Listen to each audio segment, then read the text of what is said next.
It's regarding, I don't know how to say this really, shit in a bag. He'll know what I'm talking about. Shit in a bag. Yes, okay. I'm sure you're used to bad language working for Gordon Ramsay. Little shocks me. Okay, shit in a bag. He'll know what I mean. Okay. Cheers, bye. Bye. Right, so she's passing it on to her boss, who deals with Gordon Ramsay stuff, and she's going to give us a ring back, apparently. But he's out of the country, and this shit in a bag story could blow up in his face. I couldn't hang around waiting for Gordon, so I decided to turn my attention to the cheap end of the chicken business. And where better to start than a huge international food expo in London. Now, as you might imagine, a meeting of the world's chicken folk wasn't that exciting, so I won't make you sit through it. But what I did find out was that one of the main ways to make a cheap chicken product is to get your chicken from abroad. Eastern Europe now is becoming a major player. There's more product now coming out of Poland and Hungary. And again, you've also got your Brazil, your Thailand. But cheap foreign chicken comes at a price. It's cheap, but it's not particularly great. Really? Any of this chicken in here, I'd be happy to eat. Anything from the Eastern Bloc, Holland, wherever, I'm not that keen. Is it because of what they've sort of pumped into it, or? Yeah. Yeah. At the end of the day. But for cheap food manufacturers, this chicken is perfect and a kind of miracle when you know what it's been through. That's right, it's cheaper to raise a chicken somewhere like Brazil, feed it up, kill it, salt it, freeze it, ship it to Holland, defrost it, desalt it, inject water into it via dozens of needles, tumble it in a giant cement mixer-like machine until the water has been absorbed, refreeze it, and then ship it to Britain for processing into some sort of chicken-filled shaped product. And why is it cheaper? Because salted meat attracts only a fraction of the EU tax applied to fresh meat, and that's why we end up importing zillions of tons of it every year. I went off to trawl all the main supermarkets. I'd got down to 47% meat in my beef burger by inserting the word economy. I wanted to find out just how far I could stretch a chicken. Chicken Kievs. And there I stumbled upon a perfect chicken vehicle.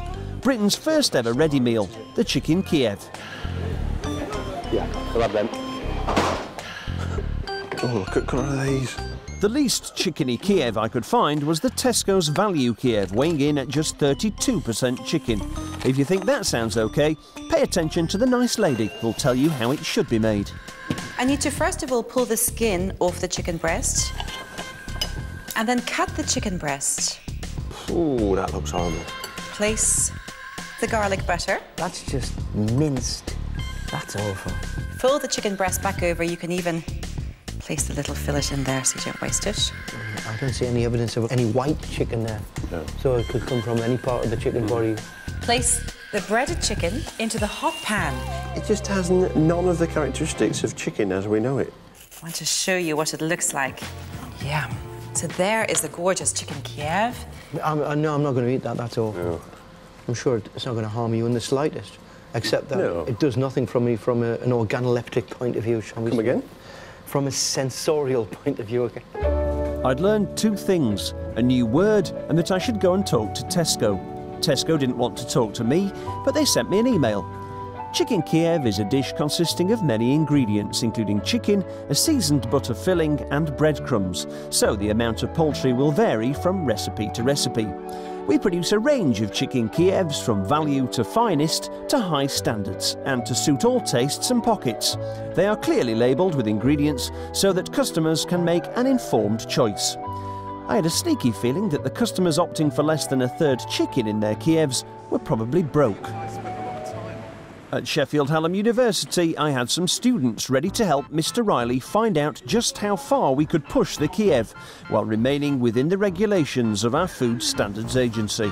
This is chicken trim, which has been taken off the carcass after the breast meat's been removed. So look at that. That is the amount of chicken that we're going to put into 12 Kievs. You've got your skin. Does the chicken skin help it stick together? Does it help it feel firmer? Are there any sort of technical advantages to the skin or that helps? No. OK, but some financial ones. the chicken fat. Oh, jeez. Oh, it's so I mean, it has got a little slimy, bit isn't it? Yeah, which so you'd expect. slippery. It's also got some, you know, connective tissues in there. And this is the soya flour.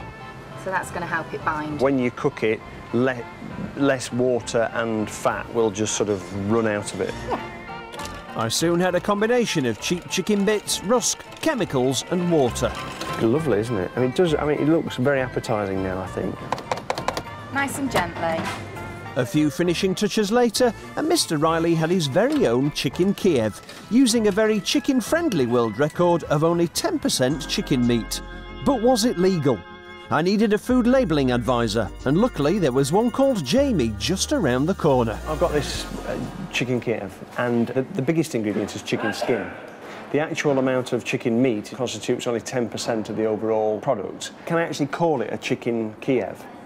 You can, and the main reason for that is chicken Kiev isn't one of the terms that is legally controlled in terms of a minimum amount of meat. Really? So maybe I've put too much chicken in it? Well, you've got to make sure that the product that you're producing would not mislead the consumer, and it would be what an average consumer would expect a chicken Kiev to be. But, I mean, if this only had 1% chicken in it, but it had garlic, butter, and it had breadcrumbs, could I still call it a chicken Kiev? I think you'd be pushing the boundaries there. Thanks to the Food Standard Agency's lack of chicken Kiev regulations, I now had a product with only 10% chicken. Or did I? I knew I'd only put 10% actual meat into my Kiev, but regulations allow a certain amount of chicken skin, fat and connective tissue to also be counted as meat. Jamie put my ingredients into his computer to work out what percentage of meat I could legally claim on the label, according to FSA guidelines. The actual meat content did actually increase to about 19%. We've almost doubled the meat content via putting it into your computer. Yeah. That's fantastic, that. Thank you. I'm sure. I'm sure that will help us push this to unsuspecting consumers. Within the letter of the law. At the push of a button, I transformed skin, fat and connective tissue into chicken meat. It was time to take Mr. Riley's Chicken Kiev to visit some professional eaters. For the purposes of good experimentation and to prove that the students could cook nice food, they made a comparison Kiev from 100% minced chicken breast. Now obviously mine was actually 4 times as bad for you, but then it could be sold for a quarter of the price, if anyone could stomach it. In a sensory chamber tinted green to prevent visual stimuli affecting the result, the Kievs were rated on appearance, aroma and taste. Then personal emotive feedback was sought. It was soon clear from the handy colour coding of blue for good and red for bad that both Kievs had issues. No chicken smell, bland. And that even trained palates don't agree on everything. No garlic. Too much garlic. Bring on the acceptability graphic. Texture. Aroma. Flavour. Appearance. I won that one. Overall. And guess what? You all 10 of you preferred the premium product. So, well done. But before you sell your shares in Mr. Riley, let's remove the premium product from our graphic. On balance, when we look at the actual scores, it's not like it's unacceptable. No. It's slightly acceptable. So it sort of can pass. Yeah. Mr. Riley had come up with a slightly acceptable but completely legal chicken Kiev with 19%, well, really 10% chicken. But before I could get my Kiev to market, something came up. Chef Ramsay was back in town, and this was my chance to warn him that Booker, a company he promoted, was selling the very lamb shanks that he'd called shit in a bag. They were just round the corner, behind Waterstones on Piccadilly, where Gordon is supposed to be doing a book signing. I've got my Australian lamb shanks here, and I'm hoping to be able to get to him and warn him that Booker are selling these lamb shanks. You know, we're just trying to help. Hopefully they'll take what I've got to say in good parts, and I know he swears a lot, but I don't think he's necessarily a violent man. I bloody hope not. So I'm just going to say what I've got to say and hope that he can save himself from more embarrassment.